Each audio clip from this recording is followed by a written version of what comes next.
Good afternoon, ATB Business, and happy Battle of Alberta Day. We're all decked out in our jerseys, and I hope you are too. I threw a couple questions there in the live chat. If you want to check it out, give us a thumbs up for who you will be cheering for.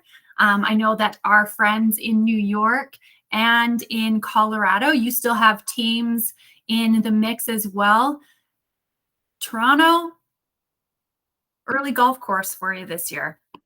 Sorry about it, but maybe you can jump on the bandwagon for one of our teams here. We're still thinking about you. So before we get started, I'm going to toss it over to our friend from Adaptation here, David. He is going to set us up with a land acknowledgement. Yeah, thank you very much, Melissa. So in the spirit of truth and reconciliation, I'd like to take a moment to acknowledge the land that I live, work, and play.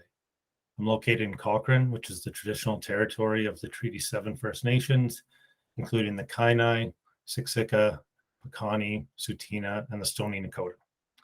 I also want to acknowledge that this land is the homeland of the Métis people and Métis Regional Zone 3. Growing up in Cochrane, I was lucky to be close to the town of Morley, playing sports and attending school with the community members. And in a just world, I would have learned all about the people, their lands, their traditions, and their history, even the atrocities that were suffered. Instead, the community and the people were treated as outsiders, and we attributed any negative experiences to that's just the way they are. I didn't have the necessary education to understand the effect that colonialism, residential schools, intergenerational trauma, and systemic racism has had on the Indigenous communities, even still to this day. Since joining ATB, seeing the focus we have on the Indigenous communities and working with a number of incredible Indigenous team members, I've begun to hold myself accountable for being sufficiently educated in regard to the history of the Indigenous people of Canada. When I think of truth and reconciliation, I believe that there are many steps I can take to break the cycle of ignorance. I feel that we're at an inflection point and I want to be on the right side of it. Former chairman of the Indian Residential Schools Truth and Reconciliation Commission, Marie Sinclair, said, "Reconciliation is about our responsibility to the future." And by educating myself with courses, podcasts, and films, and then passing that knowledge down to my children and parents, siblings, in-laws, and friends, I can ensure that they will not be lacking the same information I was as a child and young adult. My family has and will continue to attend events on the National Day for Truth and Reconciliation. My wife and I will do our best to expose our kids to the culture and traditions of the Indigenous people, enabling us to learn together and contemplate the possibilities that lay ahead.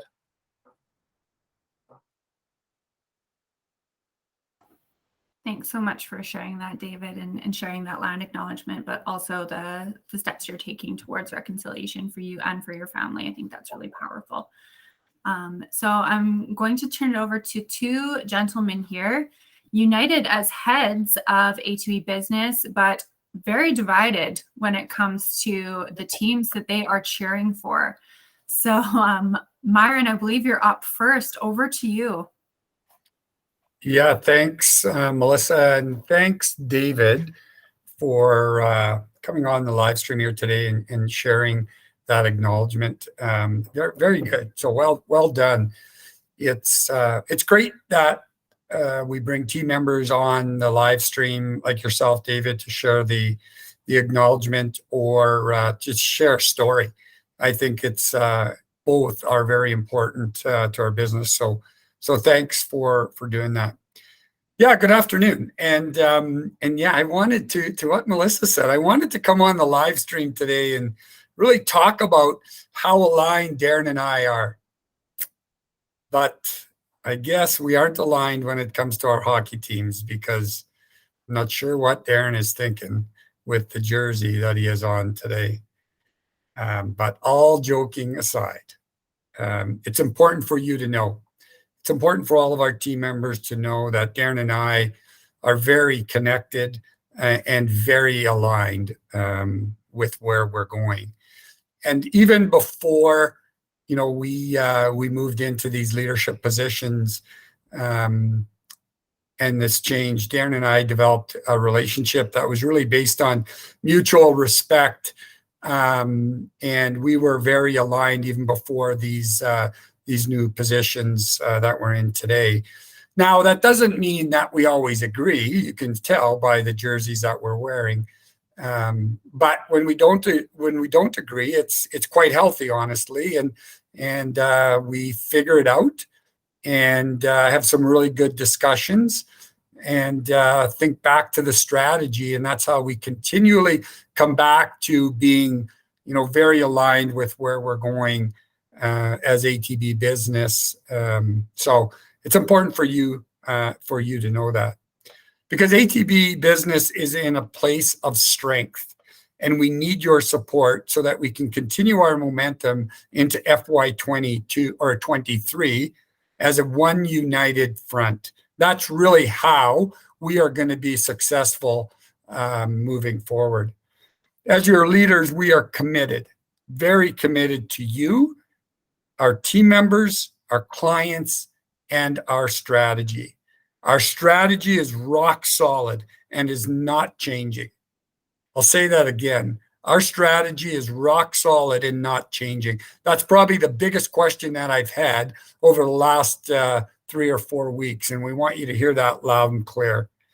And now it's really the exciting time, and it's all about executing on that strategy that we've put forward over the last couple of years, moving into the 3rd year of our 10-year strategy. So with having said that, I'll turn it over to that guy with that ugly sweater on. Darren, over to you, buddy. Thanks, Myron. Yeah, and great reassurance on the strategy. I think I've heard that quite a bit as well. There is no change, so I'll reiterate that as well. What I was going to speak about today is just looking back on the year that we just came out of and the highlights that we had from all of our contribution, or from all of your contributions. It's really easy to remember the successes or the failures, but not all the innovation, application, and sheer hard work that you had to put in to get to these results this year. So thank you very much for all you do. As we look ahead, we're focusing on preparing you and the teams to really for today and tomorrow. This includes supporting important value-add enterprise work such as TRBK, ECRM, and ATB Business or BizBank, which is set to complete migration this June, actually. This also includes the introduction of resources such as the Business Academy, which is a direct investment in you and your career progression and your development. So please lean into that. It's going to be an important piece. We've heard loud and clear from all our surveys. We need to invest in our people. This is the first step. So you're going to hear lots about it. You're going to see lots of courses. So take a look at it, and let's progress our careers and move things forward and develop. Before I pass it over to Carrie, I just wanted to say thank you once again. All of you guys have shown tremendous dedication, commitment to our clients, and you've achieved phenomenal results. And thank you. And that's all on the backs of hard work. I know that our technology is going to improve. But we right now we're still leaning in hard, and we're going to have to work hard every day. But I know you guys are up for it, and we thank you very much from the leaders in business here. With that, Carrie, I'm going to turn it over to you. Thanks, Darren. Okay, so I'm going to touch a little bit on STIP, and I know everybody's dying to know what the actual end of year results were. I'm going to have to pause that. We're waiting on the board. We're supposed to get finalized results in here within the next week or so. But back to your comment, Myron, on strength, this AOE had nearly a 9.5% increase on direct contribution year over year. I have to say that's probably the best I've ever seen in business's history. Like, that's a fantastic year. And back to your comment, significant and strong ending to FY22. So, but what do the financials kind of look like around the scorecard? I think you can imagine it very much similar to the Q3 results that we had seen. Business looking in that 130 range for overall attainment. Again, numbers aren't final from the board, so we're just waiting on that. The financials, the net income before provision, 150% from this space. That's at 9.5%, really strong from that. COI was probably the one area for opportunity that we saw. We'll keep moving forward on that into the next fiscal year. OI as a percentage of revenue, we came in just over plan on that one. Cyber risk and human capital, both of those metrics were over plan as well. So we'll take a peek into the scorecard for FY23. So not much has changed on this, and there's still, you guys can find the scorecard on the STIP page online on ATB Connect. The one piece that has changed, and it's still being finalized, is that client component. So you'll notice from FY22 to 23 that we're moving away from COI as a single component to COV. And we're going to have a test at the end to see if anybody can actually tell us what COV is. I won't kill you on that one. But it's essentially economic operating. Oh, I'm going to do it wrong. You'll hear economic operating as the old terminology. Economic total revenue is a new terminology multiplied by customer obsessed index. So it's the two combined together. And that'll be the change for the scorecard going forward for FY23. But the other metrics on there are the exact same as FY22, so no major change around those pieces. So that's it for the scorecard coming up.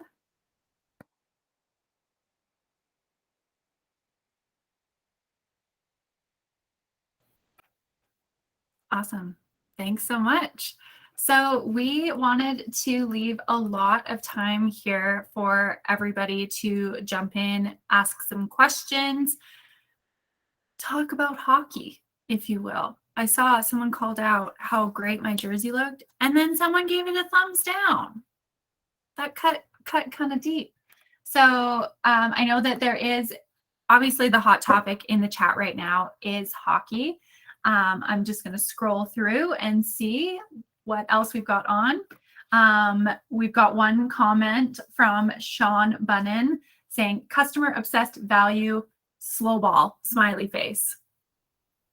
Carrie's smiling and nodding.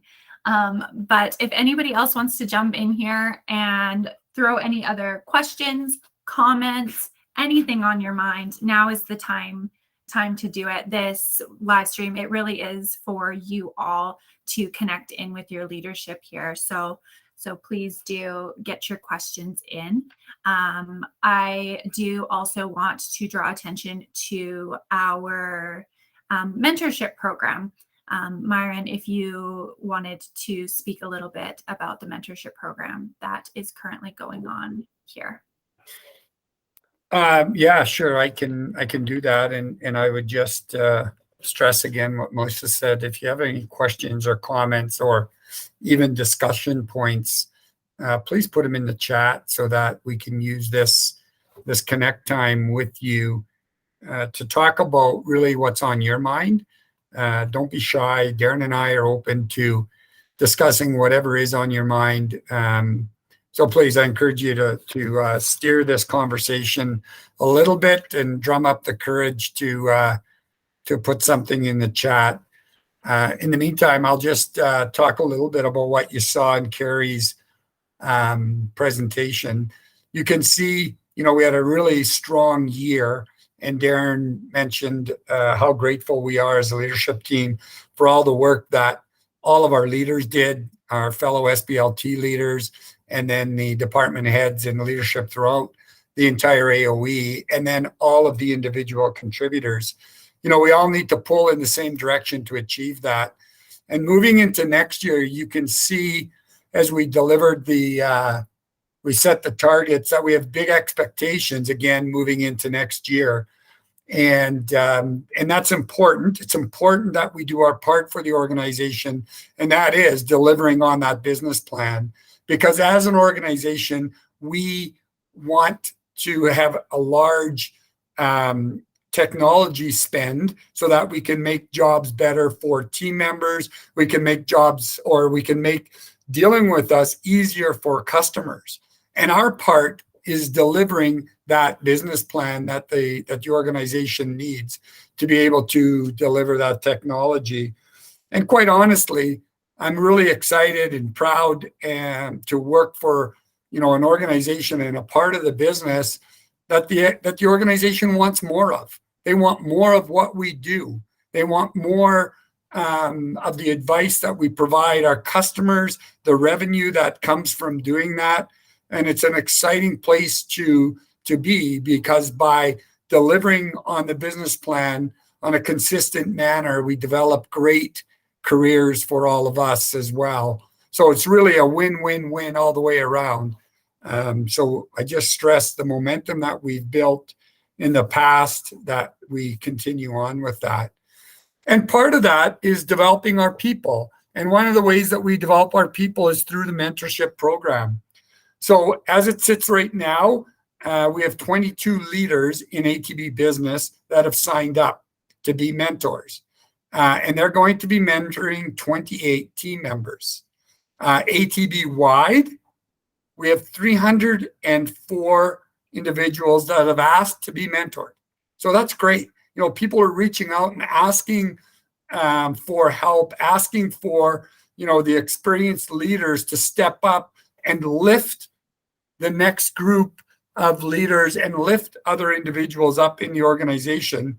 And we only have 252 mentor spots. So we need more mentors. This is really a perfect way to support and uplift others. I can speak from experience being a mentor for a number of people. To be honest, as a mentor, I've been a benefactor more than what I think the mentee was. So there's great benefit in it for the person that steps up and is the mentor. So I encourage you to carve out a little bit of time, you know, give back to the people that are going to be stepping up into leadership positions of the future, and help the organization and help your fellow team members by sharing your knowledge and your expertise with others.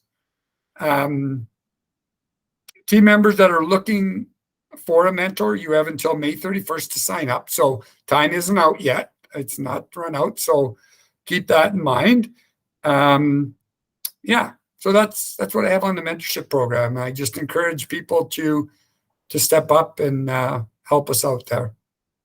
So we'll go to questions, comments. Yeah. Thanks so much for that, Myron. And in the spirit of competition, since we're feeling a lot of that today, there's 62 leaders in EFS that have signed up.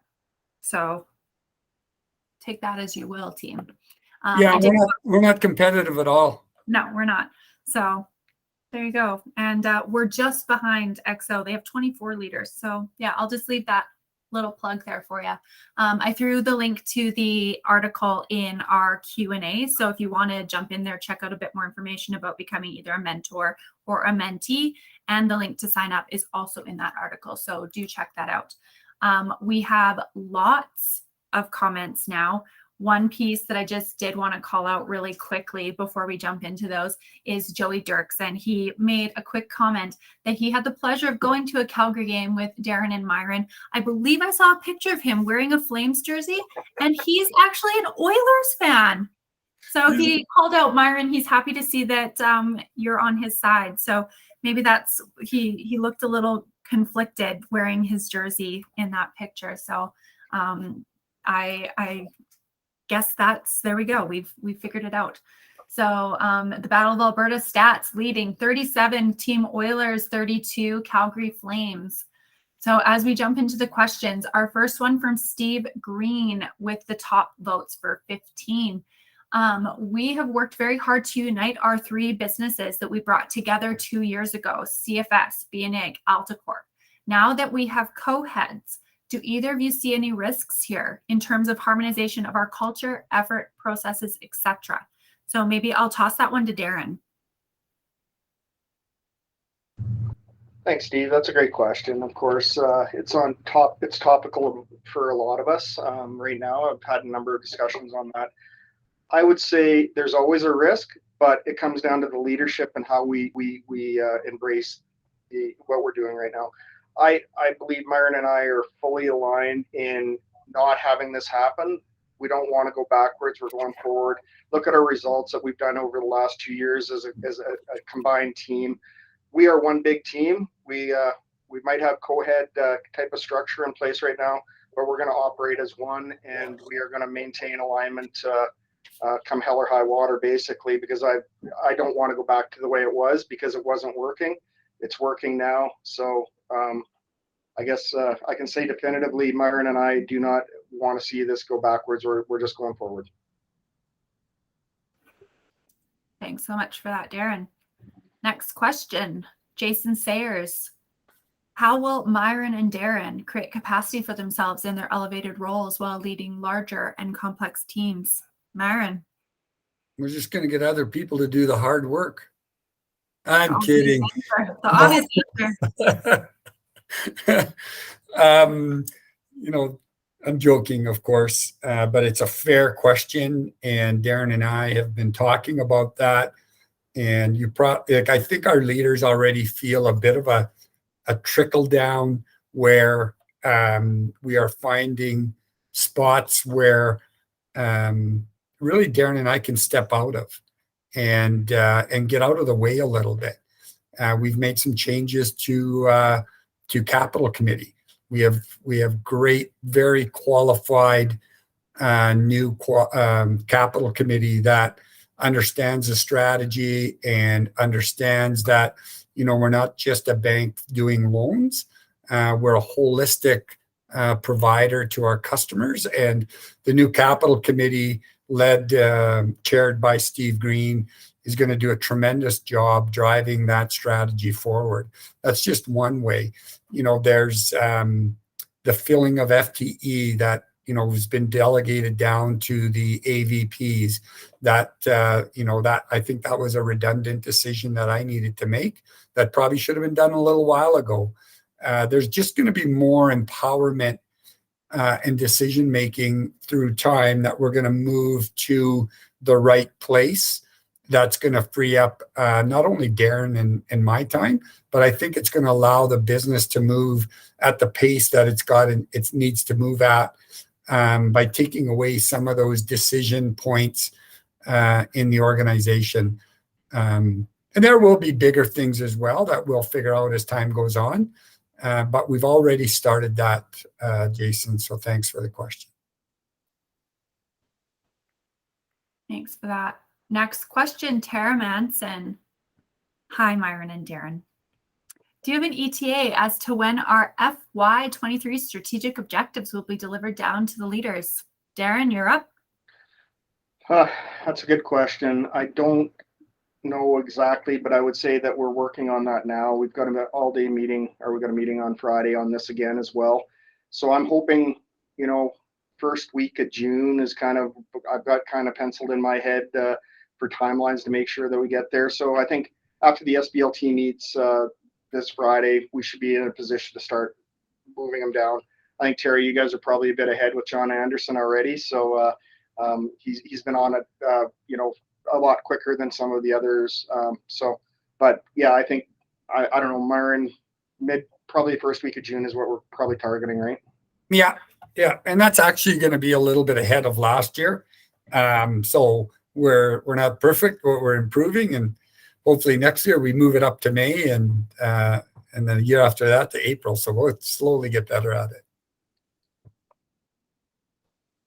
All right, great questions, everybody. This is a very popular Q&A, this live stream. So we've got another question here from Debbie Oswetsky. Can you talk a little bit more about the human capital management portion of the scorecard? You might be up here, Carrie.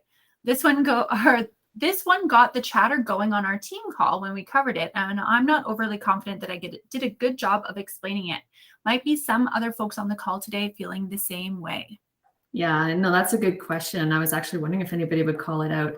So the human capital measures how we're investing in our people with regards to the business plan. So it gauges team member sentiment on 1ATB behavior, the inclusion, investing in talent through training, enabling performance through feedback. And in this last fiscal year, it was kind of measured through the Pulse survey. There'll be different ways that they measure it going into FY23, but that was kind of how it was captured in this past year. But those are the key pieces that it encompasses. I hope that answers the question.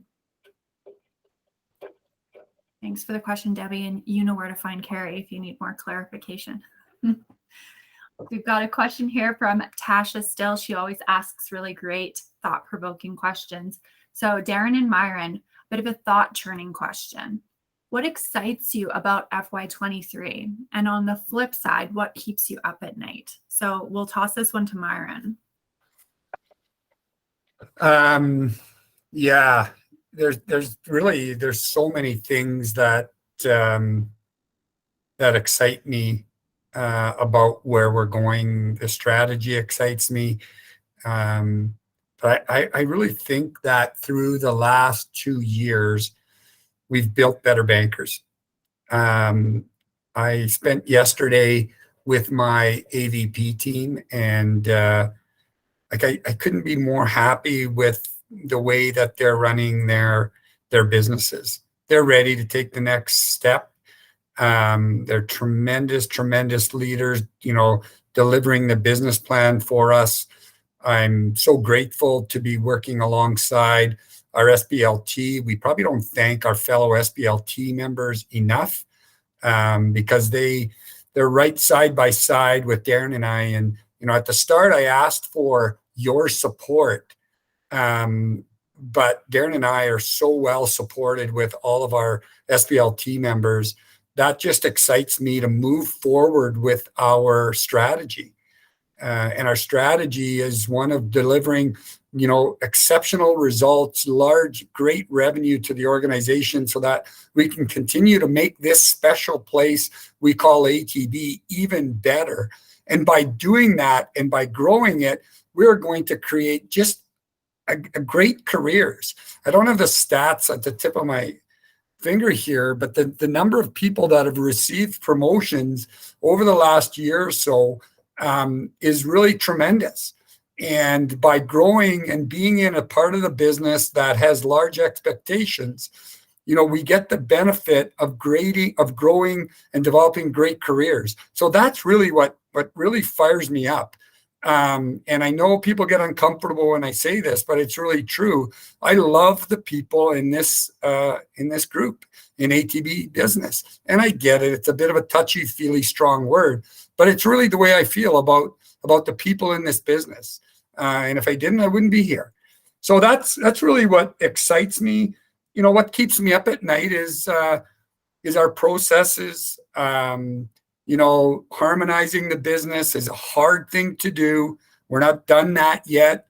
The technology that we all know that we need is a bit of a challenge. And I toss and turn a little bit on that. But my ask of all of you is continue to deliver the business plan with what we have. That's what we have to do. But at the same time, keep speaking up and asking for what you need. And Darren and I will continue to represent you. And that's how we're going to make the company better. So long answer. I'll try to keep them shorter, but that's the way I feel. Long answer, but could hear the passion. So thanks for that, Myron. We have another question for Myron from Ryan McGregor. Have you started your CFI training yet? He dove in this week and he's loving it. Super clean, very easy to follow, and extremely polished. He also has a shout out, says, thanks to all those involved in making this happen. Long overdue and very much appreciated. No, I did similar training a number of years ago, but no, I have not started CFI training yet. And we'll see when and if I tackle it. But I do want to digest some of the content in there to see if it's similar to the CMA training that I took a number of years ago. Great. All right, over to Darren. There was talk about lending guidelines being updated to represent the current market conditions. Is there any update on when we can expect this? This is coming from Chris Polsom. To be honest, I don't know the answer to that. I know there was some discussions. I know limits and structure or limits are going to be rolling out right away. I think they're getting approved at the board meeting this quarter. We'll see some changes in the hold limits and such like, and a few criteria, some of those criteria, but not the lending guidelines. I don't know if we've seen anything recently more than than we saw maybe 3 or 4 months ago. Yeah, that's fair. We have Mark Appleton just settling in, and then we'll get his spin on it as well. But it's a fair question. Yeah. Always interested to hear if we're in the right spot and where we need to adjust it. There were some positive changes on limits though, so that should be rolling out fairly soon. So keep an eye out for those. Those will probably be by the end of the month or early into June. Only people that don't get limits is you and I. Probably a good idea. I've seen you lend. I walked right into that one. Thanks for that. A question from Christy Hamling. The information shared by PNC on BetterWorks and setting up our teams, on performance enablement is very general. Are there any resources specific to how ATB Business wants to execute on this? We are well into Q1, so looking to move on this. Is that me? Yeah, that'll be you, Myron. Sorry. Yeah, fair question. We're as an SLT, actually, we're having a session on this, and then we will be rolling it to the different levels of the organization. What we do want is Darren and I are building ours off of Curtis, and then we want our direct reports to build off of our objectives so that they're all connected. That's why it feels like it's a little bit late, but again, we're a little bit earlier than last year. And I think we'll be a little bit better than we were last year. And every year we're going to get better at this moving forward. I do have my objectives in there. If you want to go in and take a look, I've made them transparent so anybody can take a look at them. And you'll be able to see how I'm progressing as well. Hopefully it's good throughout the year. But when Curtis reviews mine, we might tweak mine a little bit. So they're not written in stone yet, but I put them in there so that you can, have some direction as to what we're looking for. So hopefully that helps you, Christy. Thanks so much. Yeah, stay tuned for more on that. We will definitely communicate once we have some further decision and discussion happening in the SBLT. Question, Jordan Baldwin, any considerations to streamlining decisions regarding capital committee and deals which are in excess of hurdle? Darren, over to you. Yes, the answer is fairly simple. We are looking at a number of things right now. There's a few people that are looking to see how we can streamline the process, especially around, if it's over hurdle, extensions, these type of things. Stay tuned. It's going to be rolled out. It'll be taken to the capital committee members or the committee probably in the next week or so, and then we'll be able to update the terms of reference. So just stay tuned. As of now, it's in flight. Haven't seen the final results, but we'll see them probably in the next week or so. All right, here's a good one for Myron. With the specialization strategy and the exciting moves coming soon, what are you keeping an eye on? What do you think the biggest challenges will be? This is coming from Tiffany Harrell. Tiffany. Okay, I got distracted because I was looking at the questions. So I'm going to ask you to read it one more time. All right. Tiffany Harrell asks, with the specialization strategy and the exciting moves coming soon, what are you keeping an eye on? What do you think the biggest challenges will be? Okay, good. Very good question. One ATB is easy to say. And then when you get down into the weeds, it's really, really difficult to do. And that's what I'm keeping an eye on. We're transitioning clients to EFS. We're moving clients into our sector specialization over time. We need to respect current relationships, but at the same time, we need to move the strategy forward. And that's very difficult to do. And we need to treat our people, our team members with respect and give them time to adjust to the changes that are coming down, because we can't do this without customers. We can't do this without team members. So those are the things I'm looking, really watching for. And really being good to each other as we go through this transition, right? Because it's difficult. It's difficult. I remember I was a relationship manager and I had to move accounts from my desk to capital markets, right? And it was really hard to do because I developed strong relationships with those customers. But I knew that the experience that they were going to get somewhere else was going to be better for them. So when I went through that process and explained it to the customer that this transition is better for them, that's how I got through it. And the same thing when we're moving customers to EFS, the experience and how they're going to deliver to those customers is going to be different than how we do it in ATB Business. So it's better for the customer to move to EFS. So we need to believe in that so that we can communicate it effectively with customers at the right time. So that's what, there's a risk there. That's what I'm watching for. I think we can do it. We just need to be careful and thoughtful as we do it. Great answer. I feel like I'm Family Feud. Good answer. Good answer. All right, Darren. Rob Hutchinson has been with ATB for many years now, and he thought he knew pretty much all of the leadership. Who are you, Darren? Can you introduce yourself? Sure. So I've been with ATB 11 years. In that time, I started in CFS. I worked in CFS for a number of years, set up the project finance group, moved into leadership, senior leadership in the CFS group. John and I worked together for a number of years, and when we decided to purchase AltaCorp and bring it into the fold, John asked me to come across and take over the corporate investment banking integration and teams. Of course, with John's departure earlier, or a month ago or so, I've stepped up now into the role that I'm in, and that's really my background. From Saskatchewan. Rider fan, so I know, don't hold that against me, but basically been enjoying working for ATB for the last 11 years.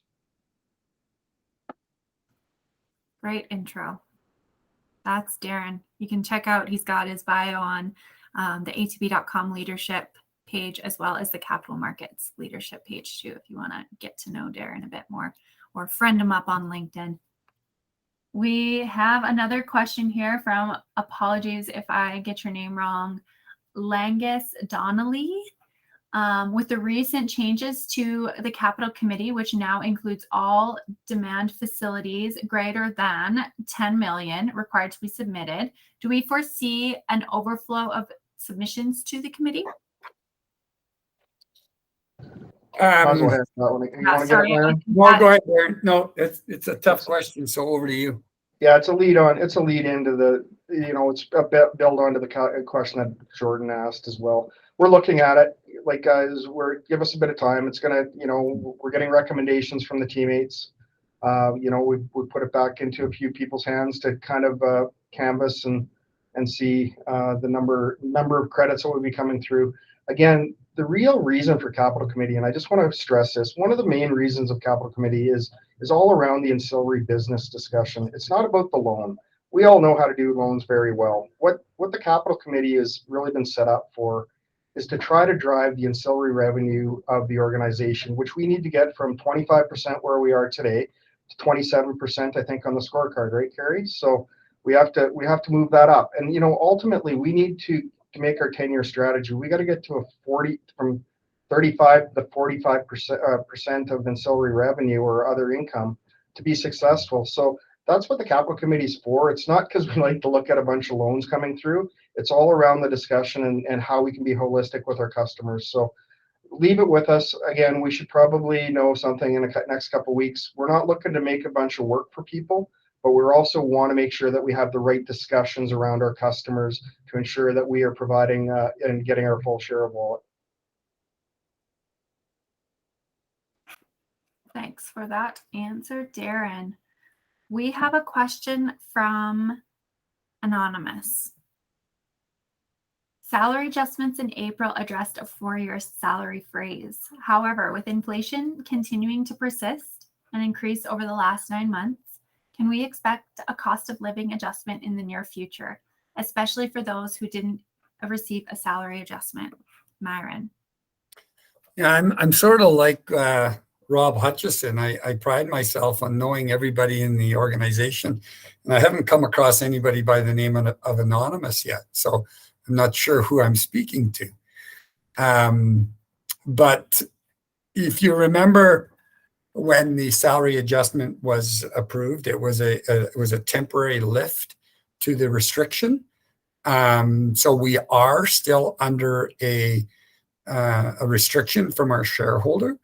With having said that, we do watch inflation all the time. It was announced this morning that I think we ticked up again from 6.7 to 6.8. So we recognize for sure that groceries are costing more, fuel is costing more, and et cetera.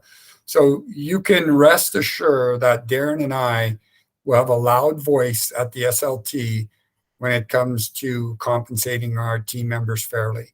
So I can't tell you for sure when the next salary adjustment will come, but Darren and I are certainly in favor of paying our people fairly. We have another one from Anonymous. And of course, we do encourage everyone to come and show up and of course use your name and if possible. But yes, another one from Anonymous, that employees recently promoted didn't receive a salary raise. Promotion and raise received based on individual past performance. Had a salary freeze resulted the raise across the enterprise, case to case, and inflation adjustment. Aren't we penalizing a performer considering when salary raise? Darren.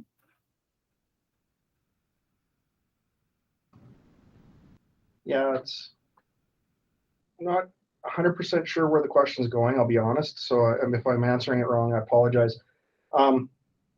Salary raises, the base salary review was important it was important for the organization. It was tough and difficult to do it and to be fair and equitable.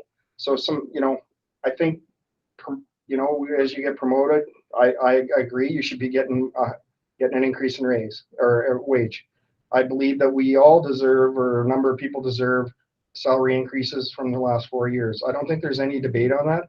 What happens is we were given a limited amount of dollars, and we had to address, and we tried to address the ones in the lowest part of the in the ranges. And is it perfect? No. Could we do better? Probably, but we did do the best we could as a leadership team to try to make it fair as we could across all teammates. But it wasn't perfect, and I'll be the first to admit that. And I'm not sure if I answered the question, Melissa. Well, again, if you need further clarification on that answer, we do encourage you to please, if you're comfortable reaching out to myself or to Darren or Myron directly, please do. We encourage you to please reach out, and we would be happy to provide clarification on your question there. We are 1 minute away from time. Tons of questions today. Thank you so much to everybody for showing up with your questions, and it was a great live stream. We will commit to reaching out to everybody with your questions that we didn't have time to answer today for our live streams. In our post that we do put up before the live stream, there is a link in there that you can submit your questions ahead of time to make sure that we do get some answers for you on the live stream. With that, so I don't take up any more of your time. I'm not here to hear from me. I will toss it over to Myron for some final remarks before we close out today's live stream. Yeah, I'll go back to my comment around Anonymous. Darren and I really want to make sure that we create an environment that's safe for people to share and speak up. It's really what we want. We we can't run this business without you. We need your input. We need your thoughts. That's why this live stream is created, is so that we stay connected to you. And Darren and I are going to judge ourselves based on people feeling safe to not have to use anonymous. So I'm not saying you can't. I'm saying you're safe to put your name on the live stream so that we can acknowledge you and we can answer your question directly to you. So please feel safe coming off of anonymous, but it is your choice.